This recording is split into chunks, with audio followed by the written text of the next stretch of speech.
guess the villain of the story enters at this point in the late 70s.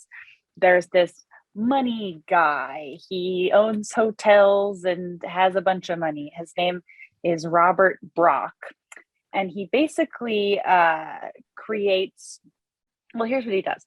First, he meets Nolan Bushnell and buys into Chuck E. Cheese. He wants to, it's because of him that the restaurant gets hugely franchised across the country. They open, I think, like 200 locations in the early 80s. Yeah, I remember this. I remember it was huge. It was enormous. It's nuts. Yeah. Too many. Way too many. Robert Brock. Yeah. So he's the money guy who's like, we're franchising, we're going big. Exactly. So he puts Chuck E. Cheese kind of on the map. And then Robert Brock, through a total coincidence, also meets Aaron Fechter and learns about the Wolfpack Five. He didn't, I don't know, this is like a petty business thing that I can barely wrap my head around.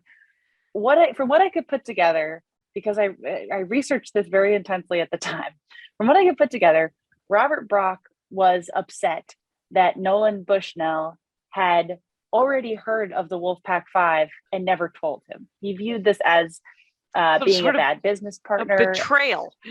He was like, you didn't tell me we had a wheelbarrow? Very much Princess Bride. And yes. That's exactly it. Like, he is unduly upset that Nolan hasn't told him about these animatronic wolves in Florida. Like, he's like, how could you not have told me?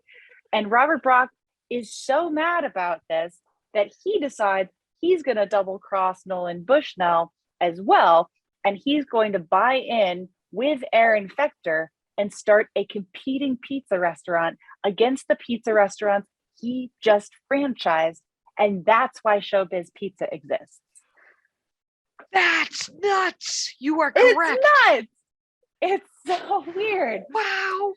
Okay. So he figures, so I guess in Robert Brock's mind, he's gonna, well, I guess in Robert Brock's mind, in the early 1980s, there's an infinite amount of revenue for themed pizza restaurants. And to the point where he's starting hundreds of them and pitting them against each other.